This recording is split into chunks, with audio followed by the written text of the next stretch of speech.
जय हिंद बच्चों, कैसे हैं? आज फिर एक नए सेशन के साथ जुड़े हैं और आज का सेशन बहुत ज्यादा इंपॉर्टेंट होने वाला है क्योंकि आज के सेशन में आप लोगों को 25 सिलेक्टेड क्वेश्चन लेकर आए हैं। 25 सिलेक्टेड क्वेश्चन है और ये जो 25 सिलेक्टेड क्वेश्चन है एग्जाम की दृष्टि से बहुत ज्यादा इंपॉर्टेंट होने वाला है। ये जो क्वेश्चन है ये चैलेंजेस क्वेश्चन है, ये आप लोगों को चैलेंजेस क्वेश्चन होने वाला है क्योंकि ये जो 25 क्वेश्चन है ना ये रिपीटेड क्वेश्चन है। आपको विश्वास नहीं है तो 2011 से लेकर 2024 तक जितना भी साइंस सोशल साइंस का क्वेश्चन पूछा हुआ है यानी एसएसटी का क्वेश्चन जितना भी पूछा हुआ है, आपको विश्वास नहीं है तो पहले जाकर आप क्वेश्चन बैंक पढ़ कर देख लीजिए। सबसे ज्यादा रिपीटेड क्वेश्चन कोई है तो यही 25 क्वेश्चन है, बहुत बार रिपीट किया हुआ क्वेश्चन है। तो आप पहले सिर्फ सेशन के लास्ट तक बने रहिएगा, लास्ट तक बने रहिएगा। मैं पहले नहीं कहूंगा कि मेरे चैनल को सब्सक्राइब कर दीजिए, वीडियो को लाइक कर दीजिए, शेयर कर दीजिए, पहले नहीं, पहले मेरा कंटेंट आप लास्ट तक बन के देखिए। लास्ट तक पहले आप मेरा बैठ मतलब देखिए कंटेंट को, उसके बाद आपको लगे कि ना सही अच्छा मिला है कंटेंट और रिपीटेड क्वेश्चन है, बहुत बार क्वेश्चन पूछा गया है और हेल्पफुल हुआ है, तब मेरे चैनल को सब्सक्राइब करिएगा और नहीं तो अन्यथा मत करिएगा, कोई बात नहीं ना।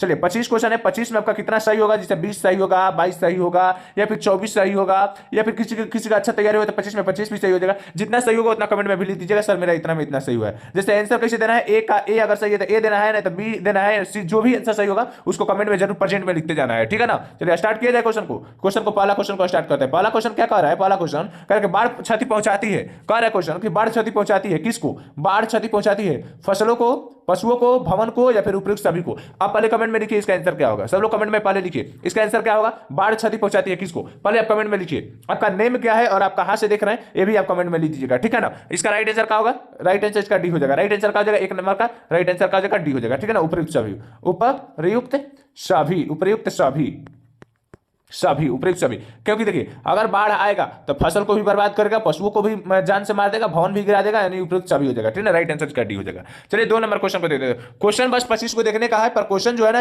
ये सिलेक्टेड क्वेश्चन है और ये रिपीटेड क्वेश्चन है, बहुत बार एग्जाम में पूछता है। कह रहे कि 2 नंबर क्वेश्चन कर रहे हैं, 2 नंबर क्वेश्चन है स्वर्णिम चतुर्भुज संबंधित है, स्वर्णिम चतुर्भुज संबंधित है किससे? रेलवे से, सड़क मार्ग से, जल मार्ग से, वायु मार्ग से। जो स्वर्णिम चतुर्भुज है किससे संबंधित है? आप पहले कमेंट में लिखिए इसका राइट आंसर क्या होगा, पहले आप कमेंट में लिखिए। 2 नंबर का आंसर क्या होगा आप इसे कमेंट में करके ऐसे करके आंसर देना है। क्या होगा? ए होगा कि बी होगा कि सी होगा कि डी होगा? इसका राइट आंसर का पहले आप कमेंट में लिखिए क्या होगा इसका राइट आंसर। तो राइट आंसर इसका बी हो जाएगा। राइट आंसर इसका क्या हो जाएगा? राइट आंसर इसका बी हो जाएगा, यानी सड़क मार्ग, सड़क, सड़क मार्ग, मार्ग, सड़क मार्ग, ठीक है ना। इसका राइट आंसर क्या हो जाएगा? बी हो जाएगा, राइट आंसर बी। चलिए देखते हैं अगला question, 3 number question. 3 number question क्या कर रहे हैं? पहले क्वेश्चन को ध्यान से पढ़ते हैं। 3 नंबर पहले क्वेश्चन को ध्यान से पढ़िए और इसका पहले आप जवाब दीजिए। इसको पहले आप कमेंट में जवाब दीजिए। जो 3 नंबर क्वेश्चन है पहले पढ़िए उसका जवाब दीजिए। क्वेश्चन कर रहे हैं कि बाढ़ के समय लोगों को जाना चाहिए कहाँ? गांव के बाहर, खेतों में, उच्च भूमि पर, भाई कहीं नहीं। ये जो क्वेश्चन है डिजास्टर मैनेजमेंट का यानी आपदा प्रबंधन का क्वेश्चन है। इसको पहले क्वेश्चन को आप करिए। कर रहे हैं कि बाढ़ के समय 3 का आंसर क्या होगा आप कमेंट में पहले लिखिए। इसका आंसर लिख दिए, लिख दिए। बाढ़ के समय लोगों को जाना चाहिए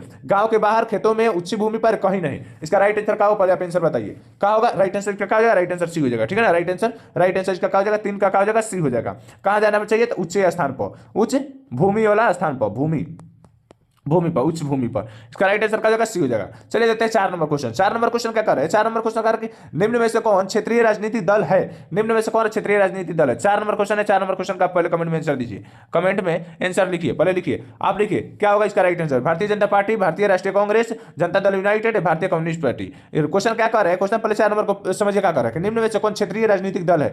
भारतीय जनता पार्टी, भारतीय राष्ट्रीय कांग्रेस, जनता दल यूनाइटेड, भारतीय कम्युनिस्ट पार्टी। इसका राइट आंसर क्या होगा? राइट आंसर क्या हो जाएगा? 4 का राइट आंसर सी हो जाएगा। राइट आंसर सी हो जाएगा, राइट आंसर सी हो जाएगा, ठीक है ना। जनता, जनता, जनता दल, दल United, United, नाइटेड, Janata Dal United. किनका? जो नीतीश कुमार का हमारे बिहार में अभी प्रेजेंट में जनता दल यूनाइटेड का सरकार है। अब यहां से क्वेश्चन पूछ रहे हैं भारतीय जनता पार्टी का चुनाव चिन्ह क्या है? चुनाव चिन्ह, चुनाव चिन्ह क्या है? भारतीय जनता पार्टी का, भारतीय राष्ट्रीय कांग्रेस का और जनता दल यूनाइटेड का, ये तीनों का चुनाव चिन्ह आपको कमेंट में लिखना है। कहां लिखना है? तो कमेंट में आप भी लिखिए, लिखिए, लिख दिए कमेंट में लिखिए। भारतीय जनता पार्टी का क्या चुनाव चिन्ह है? भारतीय राष्ट्रीय कांग्रेस का क्या चुनाव चिन्ह है? और जनता दल यूनाइटेड का है। लिख दिए, चलिए लिख दिए तो आगे बढ़ते हैं। 5 नंबर क्वेश्चन देखते हैं। 5 नंबर क्वेश्चन क्या कर रहे हैं? 5 नंबर क्वेश्चन कर रहे हैं कि पंचायत के चुनाव कौन करवाता है? केंद्र सरकार, जिला परिषद या फिर राज्य चुनाव आयोग या फिर राज्य सरकार? इसका राइट आंसर क्या होगा पहले कमेंट में लिखिए। इसका क्या होगा? 5 का राइट आंसर क्या होगा पहले आप कमेंट में लिखिए, पहले आप कमेंट में लिखिए। आपका कितना सही हो रहा है ये कमेंट में लिखना जरूरी है। कमेंट में लिखिएगा तो जितना ही लिखिएगा उतना ही आपको याद होगा। इसका राइट आंसर क्या होगा? क्वेश्चन कर रहे हैं कि पंचायत में जो चुनाव होता है हम लोग का मुखिया, सरपंच, वार्ड, वीडीसी का, इसका कौन करवाता है? केंद्र सरकार करवाता है, जिला परिषद या फिर राज्य चुनाव आयोग या फिर राज्य सरकार? तो राइट आंसर का हो जाएगा 5 का सी हो जाएगा। 5 का सी हो जाएगा। 5 का क्या हो जाएगा राइट आंसर? तो सी हो जाएगा। कमेंट में लिखिए सी क्या होगा? राज्य, राज्य, राज्य चुनाव, चुनाव, राज्य चुनाव आयोग, आयोग, आयोग, राज्य चुनाव आयोग। चलिए हो गया ना। देखते हैं 6 नंबर क्वेश्चन। 6 नंबर क्वेश्चन क्या कर रहा है? 6 नंबर क्वेश्चन कह रहा है भारत के किस राज्य में पंचायती राज की शुरुआत हुई? पहले 6 नंबर का क्वेश्चन आप आंसर कमेंट में पहले लिखिए। इसका क्वेश्चन सब लोग का कमेंट में सब लोग आंसर लिखेंगे। इसका क्या होगा? भारत के किस राज्य से पंचायती राज की शुरुआत हुई थी? आप पहले कमेंट में लिखिए। लिख दिए। तो क्वेश्चन कह रहा है कि भारत के किस राज्य से पंचायती राज की शुरुआत हुई? बिहार से, उत्तर प्रदेश से, पंजाब से, राजस्थान से। इसका राइट आंसर क्या होगा? राइट आंसर हो जाएगा 6 का राइट आंसर हो जाएगा डी। राइट आंसर का हो जाएगा डी। ठीक है ना, राइट आंसर डी हो जाएगा। Right answer D. क्या कह रहे हैं? राजस्थान। स्थान। राजस्थान की राजधानी कहाँ है? राजधानी कहाँ है? आप कमेंट में लिखिएगा। कहाँ लिखिएगा? तो कमेंट में लिख दीजिए। ठीक है ना। चलिए क्वेश्चन फॉन्ट को चेंज करते हैं। चलिए देखते हैं, रंग को चेंज कर लिए। 7 नंबर क्वेश्चन क्या कर रहा है? 7 नंबर का है कि वर्ष 1975 भारतीय राजनीति में किस लिए जाना जाता है? इस वर्ष आम चुनाव हुए थे।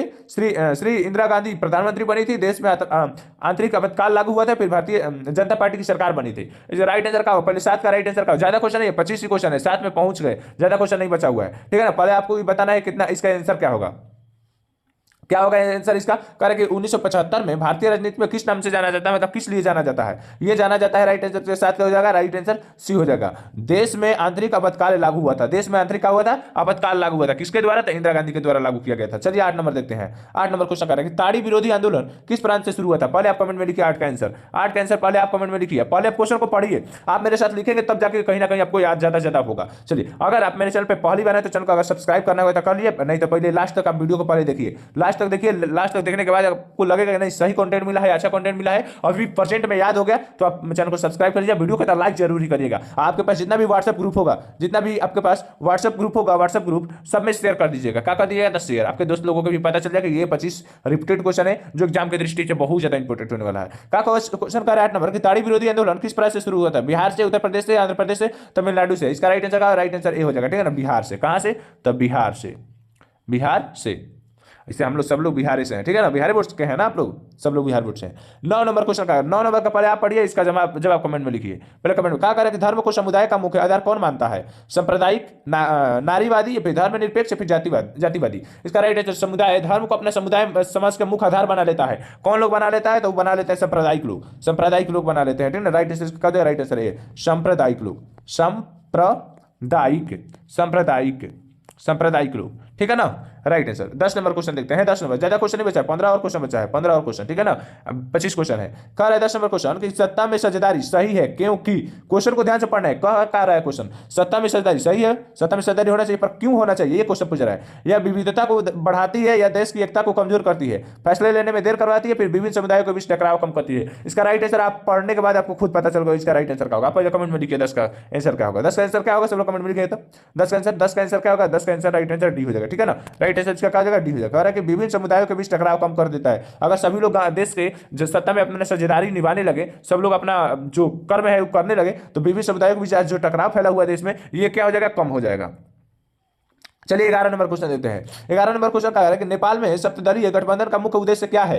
राजा को देश छोड़ने पर मजबूर करना, लोकतंत्र की स्थापना करना, भारत नेपाल के बीच संबंधों को बेहतर बनाना, फिर सर्वदलीय सरकार का स्थापना करना। कारण नेपाल में एक सप्तदलीय संगठन है, गठबंधन है। उसका मुख्य कार्य क्या है? उसका उद्देश्य क्या है? तो लोकतंत्र की स्थापना करना। यानी लोकतंत्र की क्या करना? स्थापना। नेपाल में लोकतंत्र की स्थापना करना। देखते हैं 12 नंबर क्वेश्चन क्या कर रहे हैं। 12 नंबर क्वेश्चन कह रहा है कि भारत के इन राज्यों में कौन कोयले का सबसे बड़ा उत्पादन है? कि ये भारत के कुछ राज्य दिया हुआ है, इसमें से कौन कोयले का सबसे बड़ा उत्पादन केंद्र है? पश्चिम बंगाल, झारखंड, या फिर उड़ीसा, फिर छत्तीसगढ़। तो हम लोग बचपन से पढ़ते हैं कि मेरे बगल में झारखंड है, या झारखंड से क्या निकलता है? तो कोयला। राइट आंसर क्या हो जाएगा? बी हो जाएगा। ठीक है ना। क्या हो जाएगा? झारखंड। अच्छा, झारखंड बोर्ड का भी होने वाला है परीक्षा। ठीक है ना। बिहार बोर्ड और झारखंड बोर्ड दोनों लेने वाला है। 13 नंबर क्वेश्चन देखते हैं। सौर ऊर्जा के उत्पादन के लिए सर्वाधिक उपयुक्त राज्य है कौन है? सौर ऊर्जा कहाँ सबसे ज्यादा मतलब प्राप्त किया जा सकता है? किस राज्य में? असम में, अरुणाचल प्रदेश में, राजस्थान में, मेघालय में। इसका राइट आंसर का राइट आंसर सी हो जाएगा। ठीक है ना। राइट आंसर सी राजस्थान में। अच्छा, अब बताइएगा अगला बार किस रंग से लिखेंगे? अगला बार पेंसिल किस रंग का लेंगे? आप कमेंट में लिख दीजिएगा। ठीक है ना। उसी रंग से हम लिखेंगे। बिहार की पहली नदी घाटी परियोजना कौन है? गंडक नदी घाटी परियोजना, कोसी नदी घाटी परियोजना, बागमती नदी घाटी परियोजना, पिस्टोन नदी घाटी परियोजना। इसका राइट आंसर का ए हो जाएगा। ठीक है ना। सब लोग कमेंट में लिख देंगे ए। गंडक नदी घाटी परियोजना बिहार की पहली नदी घाटी परियोजना है। आ गए 15 नंबर क्वेश्चन में। कितना नंबर था? 15 नंबर। इस क्वेश्चन ज्यादा नहीं बचा, अब 10 और क्वेश्चन बचा है, 10 और। तो बस आपका काम रहेगा लास्ट तक बने रहना, लास्ट तक बन के 25 क्वेश्चन को देखना है। ये रिपीटेड क्वेश्चन है, आप इसको छोड़ नहीं सकते हैं। करेंगे 15 नंबर क्वेश्चन कि सुंदरबन टाइगर रिजर्व कहाँ है? पश्चिम बंगाल में, उड़ीसा में, झारखंड में, उत्तराखंड में, फिर केरल में। इसका राइट आंसर क्या होगा? कह रहे हैं कि सुंदरबन टाइगर रिजर्व कहाँ है? तो पश्चिम बंगाल में। राइट आंसर क्या? राइट आंसर हो जाएगा, ठीक है ना, राइट आंसर। चलिए देखते हैं 16 नंबर क्वेश्चन। पहले 16 नंबर क्वेश्चन को आप पढ़िए, इसके बाद 16 नंबर का आंसर आप कमेंट में लिखिए, कमेंट में लिखिए, आंसर लिखिए कमेंट में। पहले इसका राइट आंसर क्या है? भारत में सबसे लंबा बांध, कह रहे लंबा बांध, लंबा बांध एक जगह ऊंचा बांध कहता है, एक जगह ऊंचा बांध कहता है, दोनों में समझ नहीं, लंबा बांध कह रहा है तो भागड़ा नंगल बांध है, फिर नागार्जुन बांध है, हीराकुंड बांध है, फिर टिहरी बांध। इसका राइट आंसर सी हो जाएगा, ठीक है ना, हीराकुंड बांध। अगर लंबा कहेगा तो हीराकुंड बांध, अगर ऊंचा कहेगा, ऊंचा लंबा कहेगा तो हीराकुंड, और ऊंचा कहेगा तो भाखड़ा नंगल, ठीक है ना। चलिए देखते हैं 17 नंबर क्वेश्चन। 17 नंबर क्वेश्चन क्या करें? 3, 5, 8 और क्वेश्चन बचा है, ठीक है ना। चलिए देखते हैं 17 नंबर क्वेश्चन कि कौन प्राथमिक ऊर्जा का स्रोत उदाहरण नहीं है? कोयला है, विद्युत, पेट्रोलियम, प्राकृतिक गैस। तो कोयला, पेट्रोलियम और विद्युत, प्राकृतिक गैस ये क्या है? तो प्राथमिक ऊर्जा स्रोत है, प्राथमिक ऊर्जा स्रोत है, ऊर्जा प्राथमिक ऊर्जा स्रोत है। लेकिन जो विद्युत है ना, द्वितीय ऊर्जा स्रोत है। क्या है? तो द्वितीय ऊर्जा है ना। तो इसका कारण नहीं है, तो नहीं, तो नहीं भी हो जाएगा। चलिए देखते हैं 18 नंबर क्वेश्चन। 18 नंबर क्वेश्चन क्या कह रहा है? 18 नंबर क्वेश्चन कह रहा है कि पूर्व मध्य रेल की मुख्यालय कहाँ है? पूर्व मध्य रेलवे का मुख्यालय कहाँ है? दिल्ली में, कोलकाता में, मुंबई में, या फिर हाजीपुर में। इसका राइट आंसर क्या हो जाएगा? राइट आंसर डी हो जाएगा, ठीक है ना, हाजीपुर में उपस्थित है। चलिए देखते हैं 19 नंबर क्वेश्चन। 19 नंबर क्वेश्चन क्या कर रहे हैं? सब लोग कमेंट में पहले लिखेंगे 19 नंबर क्वेश्चन के। चावल है, चावल क्या है? खरीफ फसल, रबी फसल, जायद फसल, इनमें से कोई नहीं। राइट आंसर क्या होगा? चावल क्या है? खरीफ फसल है, रबी फसल, जायद फसल है, इनमें से कोई नहीं, तो खरीफ फसल है। राइट आंसर क्या जाएगा? राइट आंसर ए हो जाएगा, ठीक है ना, खरीफ फसल है। देखते हैं 20 नंबर क्वेश्चन। 20 नंबर क्वेश्चन क्या कर रहा है? 20 नंबर क्वेश्चन कह रहे हैं कि निम्न में से कौन निजी क्षेत्र की कंपनी नहीं है? क्वेश्चन को बढ़िया से पढ़ना है, कह रहे नहीं है। डाबर, या फिर बजाज ऑटो लिमिटेड, या फिर सेल, या फिर टिस्को। राइट आंसर क्या जाएगा? राइट आंसर सी हो जाएगा। 20 का क्या हो जाएगा? सी हो जाएगा, ठीक है ना। चलिए देखते हैं 21 नंबर क्वेश्चन। 21 नंबर क्वेश्चन क्या कर रहा है? 21 नंबर क्वेश्चन अब बस 4 क्वेश्चन बचा है। आपको अगर सेशन अच्छा लग रहा हो तो चैनल को सब्सक्राइब तो जरूर ही कर लीजिए, वीडियो को लाइक भी कर दीजिए, आपके पास जितना भी व्हाट्सएप ग्रुप होगा सब में शेयर कर दीजिए, ठीक है ना। चलिए देखते हैं 21 नंबर क्वेश्चन क्या कर रहा है। 21 नंबर कौन खनिज कोडरमा से संबंधित है? बॉक्साइट, अभ्रक, लोहा यास्क, फिर तांबा। इसका राइट है कौन खनिज कोडरमा से संबंधित है? तो अभ्रक। राइट आंसर क्या हो जाएगा? बी हो जाएगा, ठीक है ना। चलिए देखते हैं 22 नंबर क्वेश्चन। 22 नंबर क्वेश्चन क्या कर रहा है? 22 नंबर क्वेश्चन कह रहा है कि ऑपरेशन फ्लड का दूसरा नाम क्या है? हरित क्रांति, पीली क्रांति, श्वेत क्रांति, नीली क्रांति। तो श्वेत क्रांति। राइट आंसर क्या आ जाएगा? राइट आंसर सी हो जाएगा। चलिए देखते हैं 23 नंबर क्वेश्चन। 23 नंबर क्वेश्चन क्या कर रहा है? 23 नंबर क्वेश्चन कह रहा है कि लीची के उत्पादन के लिए बिहार का कौन सा जिला प्रसिद्ध है? पूर्णिया और कटिहार, गया और नवादा, पटना और नालंदा, फिर मुजफ्फरपुर और वैशाली। इसका राइट आंसर डी हो जाएगा, ठीक है ना, मुजफ्फरपुर और वैशाली। चलिए देखते हैं 24 नंबर क्वेश्चन। 24 नंबर क्वेश्चन क्या कर रहा है कि आय तथा उपभोग का अंतर क्या होता है? विनिमय कहलाती है, मुद्रा कहलाती है, फिर बचत कहलाती है, फिर इनमें से कोई नहीं, तो बचत कहलाती है। Right answer. अगर कोई कमा रहा है उसमें से कुछ खा रहा है तो दोनों का अंतर, मतलब दोनों को घटा देंगे, मतलब जितना कमा रहे हो जितना खा रहे हैं उसको घटा देंगे तो क्या बचेगा? तो हमारा बचत बच जाएगा। राइट आंसर का जगह सी। क्वेश्चन को एक्सप्लेन कर रहे हैं, एक दिन में याद हो जाएगा। अगर याद एक दिन में नहीं हो रहा है ना, तब एक काम करिए, बस 2 बार वीडियो को देख लीजिए, ये देख लीजिए, एक बार और देख लीजिए, वीडियो को देख लीजिए। अगर ना याद हो जाए तो फिर आप कमेंट में लिखिएगा। ये क्वेश्चन जो है ये लास्ट डेट क्वेश्चन है, मतलब एकदम लास्ट क्वेश्चन है। 25 नंबर। इनमें से कौन सा व्यापारिक बैंक जमा का प्रकार नहीं है? अस्थायी जमा, या फिर चालू जमा, आदि विकृत जमा, या फिर अकृति जमा। इसका राइट आंसर क्या होगा? आपको कमेंट में लिखना है, यानी ये होमवर्क ये क्वेश्चन है, SW क्वेश्चन है, ये क्वेश्चन SW है। आपको 25 क्वेश्चन एकदम सिलेक्टेड 25 क्वेश्चन कराए हैं। इसमें से आपको कितना अच्छा लगा है, कितना आपने इसको सही किया है, आप ये कमेंट में लीजिए, सर मेरा 25 में से इतना सही हुआ, ठीक है ना। अब कहाँ से है ये भी कमेंट में लीजिएगा, आपका नाम क्या है ये भी कमेंट में। इस बार आपको टारगेट कितना है? टारगेट कितना आपका है? जिसे 400 प्लस लाना है या 450 प्लस लाना है, ये कमेंट में अपना टारगेट भी हमको बता दीजिएगा, ठीक है ना। अगर अभी तक आपका तैयारी अच्छे से नहीं हुआ है तो मेरे चैनल पे जाइए। मेरे चैनल पे बहुत सारा वीडियो मैंने ऑब्जेक्टिव का डाल दिया है, जाकर एक वीडियो को एक्सप्लेन करते हुए मैंने क्वेश्चनों को डाला है, तो एक क्वेश्चनों को देख लीजिए, और देखने के बाद अगर एक दिन में याद ना हो तो 2 बार सिर्फ वीडियो को देख लीजिए। अगर ना याद हो जाए तो फिर बताइएगा, और देखकर अपनी तैयारी को अच्छे से मतलब बना कर लीजिए, और एग्जाम में बैठेंगे तो लगेगा नहीं कहीं ना कहीं से पढ़कर हम आए हैं, ठीक है ना। और अपनी तैयारी अच्छे से करिए, मन लगा के करिए। जय हिंद, बंदे।